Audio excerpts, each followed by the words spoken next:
Si tu viens d'avoir le bac, voici exactement ce que tu dois savoir sur l'informatique. C'est-à-dire si tu entends le digital, l'informatique, l'intelligence artificielle et que tu ne comprends rien, c'est l'unique vidéo que tu dois regarder jusqu'à la fin pour pouvoir comprendre qu'est-ce que tu peux faire. Déjà, il faut savoir que l'informatique, c'est vaste. Moi, j'ai fait beaucoup de choses de l'informatique, mais je n'ai pas travaillé dans beaucoup de choses. Quand j'ai dit j'ai fait beaucoup de choses, voilà, j'ai touché à beaucoup, j'ai essayé. Mais c'est pas dit que genre, j'ai travaillé en entreprise en tant que développeur. Après, je suis venu travailler en entreprise en tant que marketeur. Non, mais ceux qui m'aiment pas, là, ils vont juste dire, ah, mais vieux là même, il veut dire quoi, il a tout fait. Donc, le domaine le plus populaire actuellement, quand on parle de digital, c'est l'intelligence artificielle. Ouais. L'IA, c'est au cœur de tout ce qui est informatique aujourd'hui. C'est la révolution. Il faut savoir que si tu viens d'avoir le bac, c'est très difficile ou bien très compliqué de dire que directement tu vas aller bosser dans l'intelligence artificielle. Parce que si tu n'es pas fort en maths, tu peux taper poteau. Il faut savoir que l'IA, il y a deux aspects. Il y a l'aspect où, genre, comme nous qui sommes forts en maths, là, voilà, ben, ça seulement, il lève mes épaules. Il était bien en maths à l'école. Et puis même à l'aile, là, même, quelqu'un veut, il n'a qu'à discuter.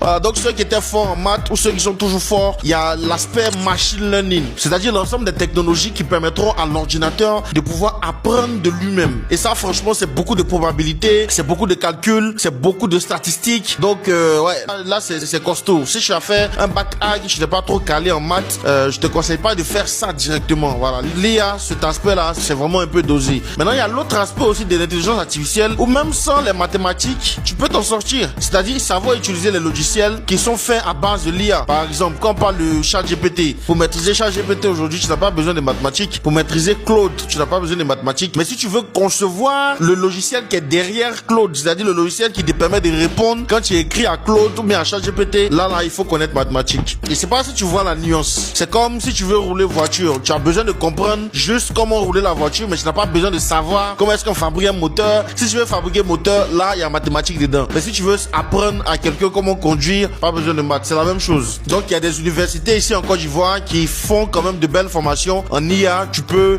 faire au moins 2 ans ou 3 ans de ces universités-là et après viser soit l'international ou bien viser un master en ligne. Ça dépendra de toi et de tes moyens. L'autre aspect de l'informatique que je trouve aussi très intéressant, c'est le digital. Voilà. Le digital aujourd'hui, c'est devenu un domaine parce qu'on parle de transformation digitale. Dans la transformation digitale ou bien dans le digital, moi je mets le marketing digital, c'est-à-dire toutes les stratégies qui te permettront de pouvoir vendre une entreprise sur Internet. Je mets dedans aussi le community management, les webmasters. Bon, je sais pas si ce métier-là existe encore. Webmasters, c'est ceux qui conçoivent des sites Internet pour des entreprises, des sites Internet sans coder. Et ils font aussi du web marketing. En tout cas, le webmaster, c'est un métier qui existait et qui était très en vogue en 2019-2020. Mais aujourd'hui, j'entends de moins en moins ce terme-là. Donc, je sais pas si ça existe encore, mais je pense pas. Je pense qu'il s'est transformé. Donc, si tu as eu un bac A, tu peux venir faire